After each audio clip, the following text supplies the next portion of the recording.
2020 has been a year full of real difficulties for so many of us. It has also opened up new opportunities for collaboration.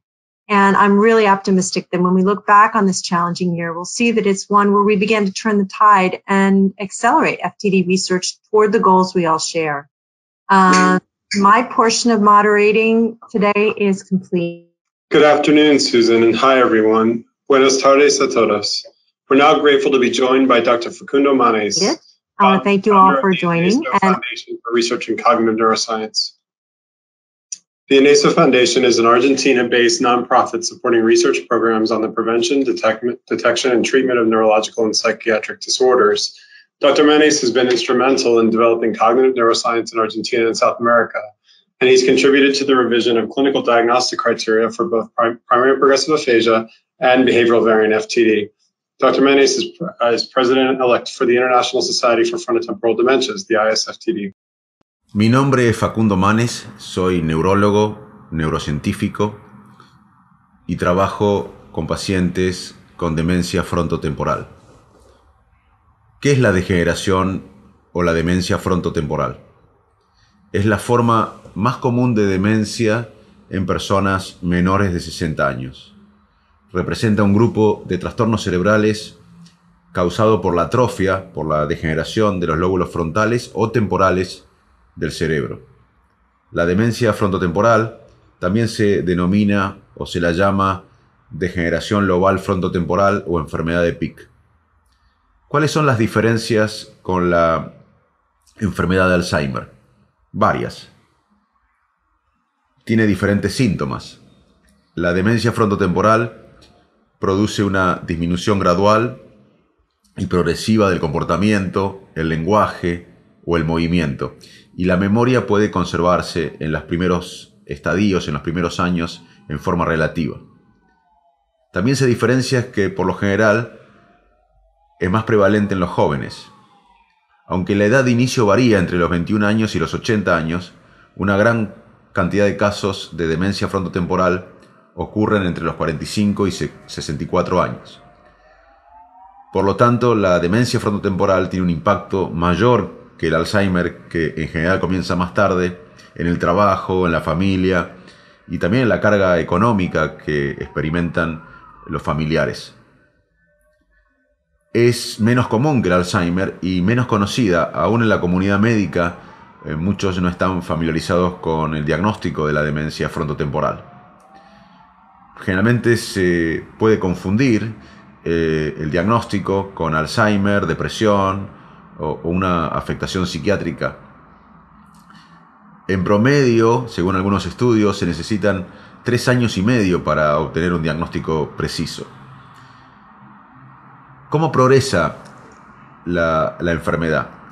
La progresión de los síntomas en el comportamiento, el lenguaje o el movimiento varía según el individuo, pero básicamente trae una disminución inevitable en el funcionamiento. La progresión va de 2 años a 20 años, o a más de 20 años. A medida que avanza la enfermedad, la persona puede experimentar una dificultad creciente para planificar, organizar actividades, puede comportarse de manera inapropiada en entornos sociales o laborales, o tener problemas para comunicarse con los demás.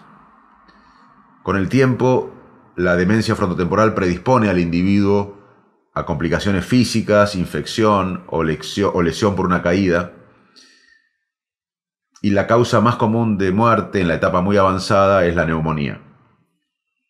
¿Hay opciones de tratamiento? Hoy no existe una cura para la demencia frontotemporal. Desafortunadamente, ningún medicamento actual ralentiza o detiene la progresión de la enfermedad. Sin embargo, hay pasos que se pueden tomar para preservar la calidad de vida del paciente y de la familia, o para mejorar por lo menos la calidad de vida. Hay un número de intervenciones que no se limitan a medicamentos que pueden ayudar a controlar los síntomas o el contexto. Es importante que la persona que tiene que cuidar a alguien con demencia frontotemporal identifique un equipo de expertos que puedan ayudar a la coordinación de la atención médica, los desafíos legales, financieros y emocionales que produce esta enfermedad también en el entorno familiar. Muchas veces llamamos a a los familiares los otros pacientes porque tienen síntomas de ansiedad, de angustia, al convivir con una persona con demencia frontotemporal por mucho tiempo. Hay diferentes variantes de demencia frontotemporal. Hay una variante que llamamos del comportamiento, que es la forma más común de demencia frontotemporal. Se cree que es la responsable por la mitad de los casos de la demencia frontotemporal. Hay atrofia en el lóbulo frontal y las características de esta variante conductual de la demencia frontotemporal son los cambios en personalidad, apatía, disminución progresiva en el comportamiento, el juicio, el autocontrol, una empatía disminuida, comportamientos socialmente inaceptables, inapropiados. A diferencia de la enfermedad de Alzheimer, la memoria se conserva relativamente en los primeros años de esta condición. Y las personas con la variante conductual de demencia frontotemporal generalmente no reconocen los cambios en su propio comportamiento. Se llama anosognosia. No muestran una conciencia del problema. Para enumerar los síntomas podríamos decir que hay desinhibición, una pérdida o falta de moderación basada en las normas sociales que conduce a un comportamiento inadecuado, impulsividad. Los comportamientos pueden ser hacer comentarios groseros o ofensivos poco característicos, ignorar el espacio personal de otras personas, hurto o un gasto imprudente, comportamiento sexual inapropiado, arrebatos agresivos. Además de la desinhibición hay apatía o puede haber apatía, que es la indiferencia o falta de interés en actividades previamente significativas. Por ejemplo, pérdida de interés en el trabajo, en las relaciones personales, descuido de la higiene personal, pérdida de iniciativa. Hay disminución de la empatía o la preocupación por lo demás, además de la apatía o desinhibición. Hay indiferencia entre eventos importantes, por ejemplo, la muerte de un familiar o de un amigo. No reconocer qué sienten los demás, que los seres queridos están molestos o infelices. Comportamientos compulsivos tienen estos pacientes con rituales, por ejemplo, repetir palabras, frotarse las manos, aplaudir, releer el mismo libro una y otra vez, caminar al mismo lugar a la misma hora todos los momentos de los días, cambio en los hábitos alimenticios, en la dieta, comer o beber en exceso, atracones, comer solo alimentos específicos, consumo excesivo de agua o alcohol, o intentar incluso en etapas avanzadas consumir objetos no comestibles. Además, otro grupo de síntomas son los relacionados con la función ejecutiva, dificultad para tomar decisiones, impacto en el juicio, en la resolución de problemas, en la organización, por ejemplo, dificultad para planificar las actividades del día, decisiones financieras cuestionables, errores en el trabajo. Y como señalamos anteriormente, no reconocer los cambios en el comportamiento o no mostrar conciencia del problema se llama anosognosia. Y generalmente se puede culpar al otro por los problemas que los pacientes tienen. Como dijimos, el diagnóstico es un desafío en las primeras etapas y por lo general muchos médicos o profesionales la confunden con depresión, con un cuadro psiquiátrico, con Alzheimer, con Parkinson o con incluso trastornos de adicción. La progresión de los síntomas puede variar, pero eventualmente los síntomas conductuales y cognitivos se vuelven más pronunciados y impactan la vida diaria. Hoy, como dijimos, no hay medicamentos aprobados para esta condición, para la variante conductual de la demencia frontotemporal, y la progresión no puede ralentizarse, y se usan intervenciones conductuales y ambientales que hoy se consideran que son la forma más eficaz de controlar algunos de los síntomas. Las conductas disruptivas desafiantes pueden causar más agitación, mientras que las tácticas tranquilizadoras, distractoras, son más útiles. La farmacoterapia es limitada. Algunas personas pueden beneficiarse de un inhibidor selectivo de la recaptación de serotonina para tratar síntomas como apatía, irritabilidad o desinhibición. Y algunos estudios muestran que la trazodona, un antidepresivo, puede ser de utilidad en algunos comportamientos alimentarios y en la depresión. Se ha utilizado antipsicóticos atípicos como la risperidona o la olanzapina, quetiapina para tratar la agitación, pero puede aumentar efectos colaterales o efectos secundarios no deseados. ¿Se hereda la demencia frontotemporal? ¿Es genética? En al menos la mitad de las personas la respuesta es no. Se dice que la demencia frontotemporal es esporádica, lo que significa que ninguno de los familiares haya tenido demencia frontotemporal. Sin embargo, en un 40% de las personas afectadas con demencia frontotemporal tienen antecedentes familiares que incluyen al menos otro familiar diagnosticado con esta enfermedad o con una enfermedad degenerativa.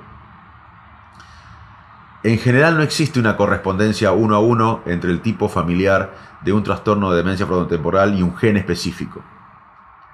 Sin embargo, el 10 al 30% de la variante conductual de la demencia frontotemporal es genética y se debe a mutaciones en diferentes genes.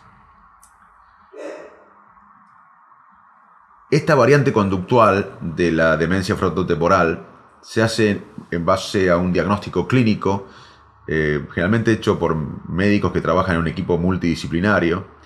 Las imágenes cerebrales se pueden utilizar para respaldar el diagnóstico, pero no hay un biomarcador que confirme el diagnóstico como lo hay en la diabetes o en otras enfermedades médicas. Solo la autopsia puede proporcionar un diagnóstico definitivo de la enfermedad basándose en la confirmación de la patología subyacente que se encuentra en el cerebro. Otra variante es la afasia primaria progresiva, que afecta más el lóbulo temporal, no tanto el lóbulo frontal, aunque también está involucrado. Y la afasia primaria progresiva es otra variante, además de la variante conductual, que se caracteriza básicamente por la pérdida gradual de la capacidad de hablar, leer, escribir y comprender lo que otros dicen. La afasia primaria progresiva se diagnostica cuando se cumplen 3 criterios. Hay un deterioro gradual del lenguaje, no solo del habla. El problema del lenguaje es inicialmente el único problema o impedimento, y la causa subyacente de esto es una enfermedad neurodegenerativa. Los expertos subdividimos la afasia primaria progresiva en 3 subtipos clínicos según las habilidades lingüísticas específicas que se ven más afectadas: la variante no fluida, agramática, variante semántica y variante logopénica. La variante no fluida, también llamada afasia progresiva no fluente, se observa en los pacientes que cada vez les cuesta más hablar, pero aún pueden recordar el significado de las palabras individuales. La capacidad de formar sonidos con los labios y la lengua se debe a la degeneración de las partes del cerebro que controlan ciertos músculos relacionados. El término técnico para estos problemas es apraxia del habla, y como resultado el habla se vuelve más lenta, esforzada, y puede parecer que los pacientes luchan físicamente para producir palabras. Pero los problemas del habla por sí solos no son suficientes para diagnosticar afasia primaria progresiva. Cuando el problema dominante es el habla más el lenguaje, el diagnóstico es diferente y la característica definitoria es el deterioro de la gramática. Las personas con afasia primaria progresiva no fluente cometen muchos errores al hablar, incluida la omisión de palabras gramaticales pequeñas, el uso incorrecto de terminaciones de palabras, tiempos verbales, o mezclan el orden de las palabras en las oraciones. Con el tiempo, algunos pacientes pueden desarrollar dificultad para tragar, así como síntomas motores más generalizados, similares a los observados en otras formas de demencia frontotemporal que ya vamos a ver con predominio del movimiento, como el síndrome córtico basal. La variante semántica es la pérdida, o se llama variante semántica de la demencia frontotemporal, o de la afasia primaria progresiva de la demencia frontotemporal. La variante semántica tiene como sello distintivo la pérdida progresiva del significado de las palabras. Si existen problemas importantes para identificar objetos, rostros, también se puede denominar demencia semántica la condición. Otras habilidades del lenguaje, incluida la capacidad de producir el habla, repetir frases y oraciones pronunciadas por otros, no se ven afectadas. Sin embargo, aunque la persona afectada puede continuar hablando con fluidez, su habla se vuelve más difícil de entender porque se omiten o se sustituyen muchas palabras. Y también, a medida que avanza la enfermedad, la demencia semántica de la afasia primaria progresiva de la demencia frontotemporal, también se ven cambios de comportamiento parecidos o similares a los observados en la variante conductual de la demencia frontotemporal, particularmente la desinhibición y algunas preferencias alimentarias rígidas. La otra variante temporal o la otra variante de la afasia primaria progresiva es la variante logopénica. Estas personas tienen dificultades para encontrar palabras cuando hablan. Como resultado, es posible que hablen lentamente y duden con frecuencia mientras buscan la palabra correcta. Sin embargo, a diferencia de las personas con variante semántica, aún pueden recordar el significado de las palabras. Y a diferencia de las personas con afasia primaria progresiva gramatical, el habla puede ser fluida durante conversaciones triviales, pero se vuelve vacilante cuando la persona necesita ser específica o usar una palabra menos familiar. Por lo general, el habla no requiere esfuerzo ni está distorsionada. También la variante logopénica de la afasia primaria progresiva se caracteriza por una capacidad de atención limitada para las palabras que comprometen la capacidad de repetir frases y oraciones. Otro grupo de patologías o de condiciones es la asociación de la esclerosis lateral amiotrófica y la degeneración frontotemporal. En el 2011 se descubrió una mutación de un gen que puede causar demencia frontotemporal y esclerosis lateral amiotrófica. Y esto ha transformado la creencia de que la esclerosis lateral amiotrófica es puramente un trastorno del movimiento y que la demencia frontotemporal es puramente una forma conductual o cognitiva de demencia. También el síndrome córtico-basal pertenece a la categoría de trastornos de demencia frontotemporal que afectan al movimiento. Algunos síntomas tanto de la degeneración córtico-basal o de la parálisis supranuclear progresiva, otros trastornos de demencia frontotemporal asociados con problemas en la función motora, se parecen a los que se observan frecuentemente en personas con enfermedad de Parkinson. Todo esto se denomina a veces parkinsonismo atípico. La parálisis supranuclear progresiva, PSP, pertenece a la categoría de trastornos de demencia frontotemporal que afectan principalmente al movimiento. Algunos síntomas tanto de la PSP como del síndrome córtico-basal, otro trastorno, como dijimos, asociado a una disminución en la función motora, son muy similares a los de Parkinson atípico, enfermedad de Parkinson. Por eso esta área de parálisis supranuclear progresiva, córtico-basal, se estudia también en otra área de la neurología, además de la neurología cognitiva, que estudia la demencia frontotemporal, que es el área que estudia los trastornos de Parkinson o los trastornos del movimiento. Bueno, con la genética ya lo hablamos. Las personas con demencia frontotemporal, incluso más sus familias, se preguntan si es hereditaria. Y bueno, la respuesta es que para la mitad de las personas no es hereditaria. Un punto importante es abordar al paciente y a la familia en todo su conjunto, porque es una enfermedad crónica que avanza lentamente, la demencia frontotemporal en todas sus variantes, y los médicos tenemos que entender que las personas que conviven con el paciente, sus familiares, sus amigos, pueden estar impactados si conviven con una persona con demencia frontotemporal en tener síntomas de ansiedad, de estrés.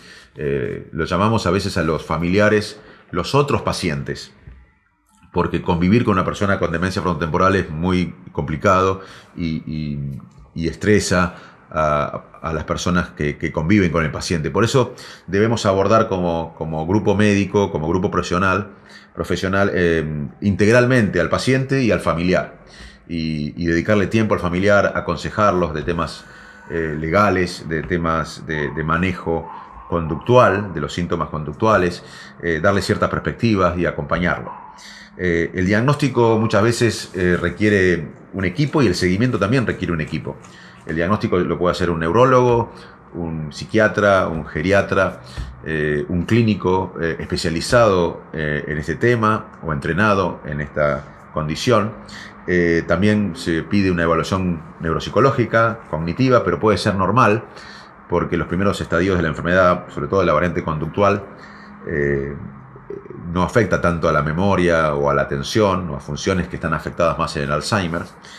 Y también muchas veces se requiere la integración de un neurólogo y un psiquiatra para discutir si esto es un trastorno psiquiátrico o una demencia frontotemporal. Las imágenes nos pueden dar datos, pero no podemos confiar en lo que reportan los que hacen el estudio de imágenes porque no conocen al paciente. Tenemos que ir a buscar muchas veces, sobre todo en la variante frontal, pero también en la variante temporal, una atrofia, una degeneración específica en algunos aspectos del lóbulo frontal o del lóbulo temporal, pero no podemos confiar siempre en el radiólogo que informa, porque muchas veces el radiólogo que informa no tiene todos los datos.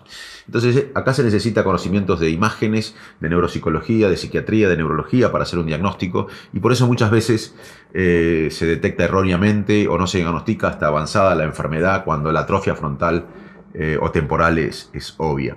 Y bueno, y el seguimiento también tiene que ser en forma multidisciplinaria, para la familia, para el paciente, los médicos, que muchas veces podemos dar medicación para algunos síntomas, pero también terapistas ocupacionales, neuropsicólogos, médicos entrenados ya sea de la geriatría, de la psiquiatría y la neurología. Así que el diagnóstico, el abordaje es multidisciplinario y que también incluye al paciente y a la familia. Son 3 patas: el grupo médico, el paciente y la familia. Si alguna de estas patas falla, la atención va a estar más limitada. Y otro aspecto importante es que las personas que tengan un familiar con alguno de estos síntomas consulten en un centro especializado para no pasar tantos años sin un diagnóstico específico. Muchas gracias.